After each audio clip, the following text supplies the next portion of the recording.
Undefeated बहमूत episode number 10 की starting में हमें दिखाया जाता है लक्स को, जिसे सभी लोग पार्टी दे रहे रहते हैं क्योंकि वो हॉस्पिटल से ठीक होके वापस आ गया रहता है। तो फिर शैलिस कहती है ओवर लिमिट का इस्तेमाल करने की वजह से उसे काफी दिनों तक बिस्तर पे ही रहना पड़ा। सभी लोग उसे लेके काफी चिंता कर रहे रहते हैं। तो फिर आयरी कहने लगती है, खासकर वो लड़कियां। और फिर हमें दिखाया जाता है लीशा और सैलिस को, जिनके नीचे बैठी रहती हैं क्लूसिफर और फिल्फी। तभी वहाँ पे हेडमास्टर आ जाती हैं और कहने लगती हैं, ये पार्टी तो काफी मजेदार लग रही है। लक्स उनसे पूछने लगता है कि आखिर रीस आइलैंड पे उसके बाद क्या हुआ। तो हेडमास्टर बताती हैं कि उनके ऊपर लोगों ने काफी ज्यादा चिल्लाया और उन्हें फाइन भी भरना पड़ा, लेकिन उसके बाद वो उन सभी चीजों से बाहर निकल गई। सैलिस कहती है, इतनी आसानी से, वो भी रूइंस के अंदर बिना परमिशन के जाने के बाद। तो फिर हेडमास्टर बताती हैं कि अभी कैपिटल में सभी लोग बिजी हैं किंगडम के सबसे बड़े फेस्टिवल को लेके, फाउंडिंग फेस्टिवल को लेके। फाउंडिंग फेस्टिवल का नाम सुन के लीशा थोड़ी परेशान होने लगती है। शैलिस उन सभी से कहती है कि इस किंगडम को बने हुए 5 साल से ज्यादा वक्त हो चुका है। तभी लीशा लक्स से कुछ कहने की कोशिश करती है, लेकिन तभी वहाँ पे क्लूसिफर आ जाती है और कहने लगती है कि क्या वो फेस्टिवल में उसके साथ डेट पे चलेगा। लेकिन तभी शैलिस कहने लगती है कि उनकी कैप्टन को ये अपॉर्चुनिटी मिलनी चाहिए ताकि वो नए मेंबर को अच्छी तरीके से जान सकें। पर तभी फिल्फी कहने लगती है कि उसे भी डेट पे जाना है। लीशा कहने लगती है कि लक्स उसके साथ जाने वाला है फेस्टिवल में। तो फिर हेडमास्टर कहती हैं, कैसा रहेगा कि अगर लक्स 3 लड़कियों को चुने जिन्होंने ट्रेनिंग में काफी ज्यादा अच्छा किया और रिवॉर्ड के तौर पे उनके साथ वो डेट पे जाए। लक्स कहता है, इससे क्या फायदा। तो फिर हेडमास्टर कहती है, ऐसे वो लड़कियां और भी ज्यादा मेहनत करेंगी। फिर वो लक्स से चुनने के लिए कह देती हैं लड़कियों को और लीशा लक्स को घूर रही रहती है। आगे में दिखाया जाता है लक्स जा रहा रहता है आयरी के साथ। लक्स कहता है, आखिर यहाँ पे इतने सारे नोबल क्यों घूम रहे हैं। तो फिर आयरी बताती है, ये ऑल ड्रैगन बैटल की वजह से है, जो कि अभी फेस्टिवल के टाइम पे ही होने वाला है, जहाँ पे हर किंगडम के रिप्रेजेंटेटिव एक दूसरे से लड़ेंगे ताकि वो रूइंस के अंदर जा पाए। और उनके किंगडम की तरफ से नाइट स्क्वाड्रन और लक्स जाने वाले हैं। लेकिन अभी लक्स कॉम्बैट के लिए अच्छी तरीके से तैयार नहीं है। साथ ही साथ वो लक्स को वार्निंग देना चाहेगी कि उसने सुना है एम्पायर्स डैगर भाग गया है जेल से, वो भी कैपिटल की। आयरी आगे बताती है कि वो सबसे ताकतवर ड्रैग नाइट है जो कि इंपीरियल फैमिली और फॉर्मर एम्पायर के लिए काम करती थी। रिपोर्ट के हिसाब से वो भी लक्स के पीछे है, जिसने पुराने एम्पायर को खत्म किया था। और आयरी नहीं चाहती है कि लक्स डेट के टाइम पे मारा जाए। फिर हमें दिखाया जाता है सैलिस को, जो कि थोड़ी सी शर्माते हुए खड़ी रहती है।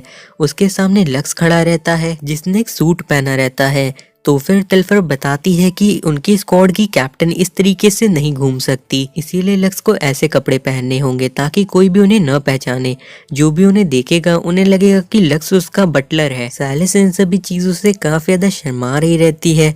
तभी लक्स अपना हाथ आगे करता है और फिर हमें दिखाया जाता है कि सैलिस और वो काफी सारी जगहों पे जाते हैं फेस्टिवल के अंदर और एंजॉय करते हैं। उसके बाद हमें दिखाया जाता है कि वो दोनों एक दूसरे से बातें कर रहे रहते हैं। सैलिस कहती है कि वो पूरे स्कूल में एक ही लड़का है, इसलिए सभी लोग उसके आसपास रहना चाहते हैं। सैलिस के बिल्कुल अपोजिट, जिससे सभी लोग डरते और दूर रहने की कोशिश करते हैं। लक्स कहता है वो भी दूसरों के ऊपर काफी ज्यादा डिपेंड करता है। तभी सैलिस खड़ी हो जाती है और कहने लगती है, लक्स अपने आदर्शों के लिए लड़ता है तो फिर वो भी अपनी पूरी कोशिश करेगी एक ऐसे ड्रैग नाइट बनने की जिसकी सभी लोग एग्जाम्पल दें। और फिर वो दोनों एक दूसरे से हाथ मिलाने लगते हैं और लक्स कहता है वो जरूर बनेगी। लेकिन तभी सैलिस का पैर फिसलता है और लक्स सैलिस के ऊपर गिर जाता है। वहाँ पे तिल्फर, नकोटो और सैलिस आ जाते हैं और लक्स को चिढ़ाने लगते हैं। सैलिस तभी कहने लगती है कि पता नहीं क्यों उसका चेहरा अब गर्म सा महसूस हो रहा है। आगे में दिखाया जाता है कि बाकी सभी लेके आए रहते हैं लक्स को उसकी अगली डेट के लिए, जो कि एक सोशल इवेंट की जगह रहती है जहाँ पे सभी नोबल्स रहते हैं। तभी वहाँ पे क्लूसिफर आ जाती है जो कि काफी अच्छी दिख रही रहती है और फिर लक्स और वो डांस करना शुरू कर देते हैं। लक्स कहता है कि वो इस तरह की पार्टीज में ज्यादा नहीं जाता है और उसे डांस करना भी नहीं आता, लेकिन क्लूसिफर पूरी तरीके से एक प्रिंसेस की तरह बिहेव कर रही है। क्लूसिफर कहती है उसकी ये सारी तारीफ वो इंसान कर रहा है जो खुद भी एक प्रिंस है। आगे में दिखाया जाता है क्लूसिफर लक्स पे हंस रही रहती है उसके डांस को लेके। लक्स कहने लगता है उसने अपनी पूरी कोशिश की और फिर क्लूसिफर लक्स से कहती है कि इस वक्त एल्ट्रेस उन्हें छुप के देख रही होगी, इसीलिए उन्हें एल्ट्रेस को यकीन दिलाना होगा कि वो लोग असल में कपल हैं। और फिर वो लक्स से किस करने के लिए कहती है। लक्स वैसा ही करता है। क्लूसिफर कहने लगती है ये पहली बार है जब लक्स ने उसे किस किया है और ये बिल्कुल अलग ही था। फिर वो जाने लगती है एल्ट्रस से बात करने के लिए। ये सब कुछ तिलफर देख रही रहती है और कहती है लूसीफर तो काफी समझदार है। उसके बाद हमें दिखाया जाता है लक्स आता है फिल्फी के पास और फिल्फी पूछती है कि क्या बात है। तो फिर लक्स कहता है वो काफी अच्छी लग रही है इस ड्रेस में। फिर तिलफर कहने लगती है कि अब उन्हें लक्स के साथ और कहीं नहीं जाना होगा। वहीं पे तभी हेडमास्टर आ जाती है फिल्फी को देखने के लिए। आगे में दिखाया जाता है लक्स पूछ रहा रहता है फिल्फी से क्या वो सच में यहाँ पे आना चाहती थी। फिल्फी कहती थी हाँ, आज लक्स ने काफी काम किया है तो उसे अब रेस्ट कर लेना चाहिए। तो फिर लक्स भी उसकी बात को मान लेता है और वहाँ पे सोने लगता है। फिर फिल्फी कहने लगती है कि उसे काफी खुशी हुई जब लक्स ने उसके लिए कोर्ट के अंदर खुद के ऊपर ब्लेम ले लिया। साथ ही साथ उसे उस चीज से भी खुशी हुई जो उसने रीस आइलैंड के ऊपर की थी। फिल्फी हमेशा दिखाती है कि उसे किसी की मदद की जरूरत नहीं है और वो पूरी तरीके से ठीक है, लेकिन लक्स हमेशा समझ जाता है और उसकी मदद करने के लिए वहाँ पे आ जाता है। हेडमास्टर अपने मन में सोच रही रहती है कि फिल्फी को अब किस करना चाहिए। देन हमें दिखाया जाता है लक्स को जो कि वहाँ से जा रहा रहता है और सोचता है उसे फिल्फी को थैंक यू कहना होगा। तभी वो देखता है कि वहाँ पे लीशा खड़ी है। लीशा कहती है आखिर उसने उसे क्यों नहीं चुना। लक्स उसे सॉरी कहता है। लीशा कहती है चलो कोई बात नहीं, असल में उसे उससे एक जरूरी रिक्वेस्ट करनी थी। वो चाहती है कि लक्स उसका नाइट बने। लोगों ने उसे बताया है कि जब वो ग्रेजुएट कर जाएगी तो उसे काफी सारे ऑफिशियल काम करने होंगे, इसीलिए उसे कोई ना कोई पर्सनल अटेंडेंट रखना होगा। लक्स काफी ज्यादा स्ट्रॉन्ग है और सबसे जरूरी बात उसे उसका सीक्रेट भी पता है।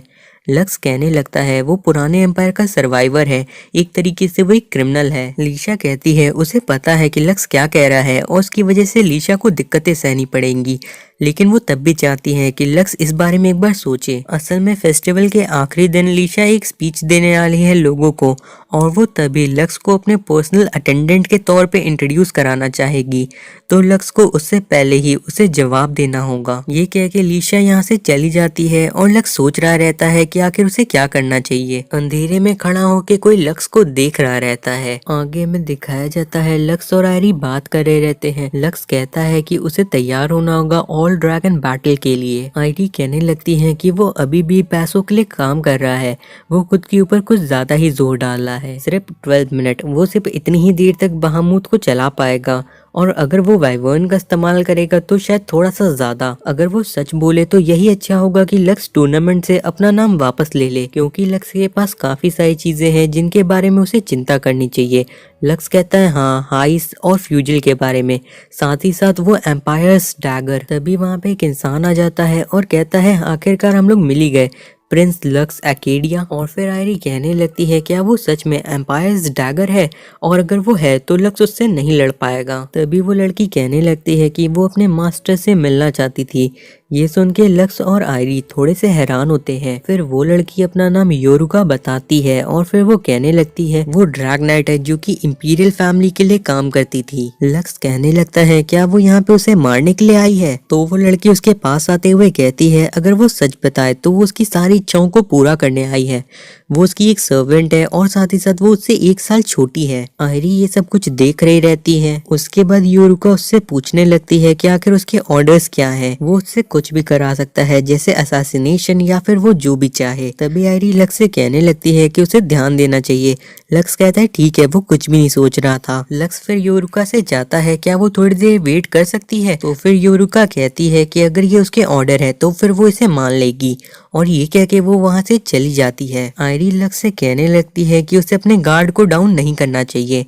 लक्स कहता है उसे पता है, लेकिन अभी के लिए वो उसके सभी ऑर्डर्स को मान रही है। लक्स ने सोचा है कि वो उसे तब तक वेट कराएगा जब तक ऑल ड्रैगन बैटल खत्म नहीं हो जाती। उसके बाद हमें लक्स को दिखाया जाता है जो कि बाथ हाउस में रहता है और सोच रहा रहता है वो कितना बेवकूफ है। असल में वहाँ पे योरुका आ जाती है उसे नहाने में मदद करने। लक्स को उससे चक्कर आने लगते हैं और फिर वो चिल्लाना शुरू कर देता है। लक्स की आवाज सुन के वहाँ पे सारी लड़कियां आ जाती हैं और लीशा भी। लीशा लक्स को वहाँ पे इस तरीके से देख के गुस्सा होना शुरू कर देती है। और फिर हमें दिखाया जाता है योरुका और लक्स जा रहे रहते हैं। योरुका कहती है क्या वो आगे भी नहाना चाहेगा। तो फिर लक्स कहता है क्या उसने देखा नहीं कि उन्हें शांत कराना कितना मुश्किल था। यूरुका कहती है वो बस एक शब्द कह दे और फिर वो सभी उसे कभी परेशान नहीं करेंगे। लक्स कहता है ये सब छोड़ो, आखिर वो उसको सर्व करने के लिए इतनी ज्यादा डिवोटेड क्यों है। लक्स ने यूरुका के बारे में पता किया है, वो एक दूसरे किंगडम की ड्रैगनाइट थी जिसे पुराने किंगडम ने हरा के उस पर कब्जा कर लिया था। फिर यूरुका ने उसके फादर के साथ एक कॉन्ट्रैक्ट किया और उसके बाद इंपीरियल आर्मी को ज्वाइन कर लिया। लक्स के फादर अब मर चुके हैं, तो फिर अब यूरुका को उस कॉन्ट्रैक्ट को फॉलो करने की कोई भी जरूरत नहीं है। यूरुका कहती है उसने अपना सब कुछ एम्पायर को देने का फैसला किया है और जब तक एम्पायर का कोई भी टुकड़ा बचा हुआ है वो तब तक लड़ती रहेगी। आगे वो लक्स से पूछने लगती है कि वो आखिर कब तक इन सभी लड़कियों को बेवकूफ बनाता रहेगा। लक्स के पास अभी जितनी ताकत है वो उसकी मदद से इस किंगडम को खत्म करके वापस से पुराने किंगडम को खड़ा कर सकता है। लक्स यूरुका से कहता है वो पक्का मजाक कर रही है ना। यूरुका कहती है उसे टाइम से कोई दिक्कत नहीं है, बस उसे किसी भी कीमत पे पुराने आर्केडिया एम्पायर को वापस खड़ा करना होगा। लक्स कहता है कि उसका ऐसा कुछ भी करने का बिल्कुल इरादा नहीं है। ये सुन के यूरुका कहने लगती है हवा वापस चलनी शुरू हो गई और ये सुन के लक्स दूसरी ओर देखता है। वैसे ही यूरुका लक्स के ऊपर हमला करती है लेकिन सैलिस आके उसके हमले को रोक देती है। फिर सैलिस लक्स से पीछे हटने के लिए कहती है। सैलिस वहां पे अपने ड्रैग राइड को समन कर लेती है, तो फिर यूरुका कहती है वो भी अपने ड्रैग राइड को बुलाएगी। लक्स उसके ड्रैग राइड को देख के कहता है तुम्हारे पास भी एक डिवाइन डायमंड वाला ड्रैग राइड है ना। तभी यूरुका के ऊपर लीशा हमला करने लगती है लेकिन यूरुका उसके हमले को पकड़ के उसके ऊपर कोई एनर्जी छोड़ देती है। यूरुका से लड़ने के लिए लूसीफर, लीशा, सैलिस और फिल्फी आ जाते हैं। ये सब कुछ देख के यूरुका कहती है बहुत अच्छे। तभी फिल्फी अपनी रूप से यूरुका को पकड़ने की कोशिश करती है लेकिन यूरुका मुस्कुराने लगती है और फिर फिल्फी के ड्रैग राइड के ऊपर वही एनर्जी छोड़ देती है। तभी अचानक से फिल्फी का ड्रैग राइड लूसीफर के ऊपर हमला करने लगता है। फिल्फी कहती है कि वो ये सब कुछ नहीं कर रही है।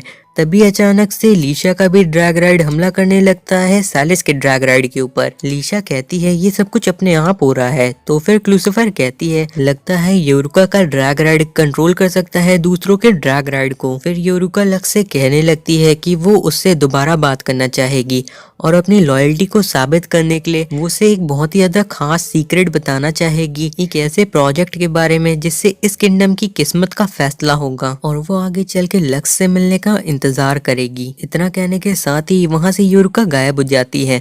सभी लोग कहते हैं कि वो गायब भी हो सकती है, उससे लड़ना काफी मुश्किल होगा। लक्स अपने गले के ऊपर लगी हुई चीज को पकड़ के सोचने लगता है आखिर तुम क्या करने की कोशिश कर रही हो।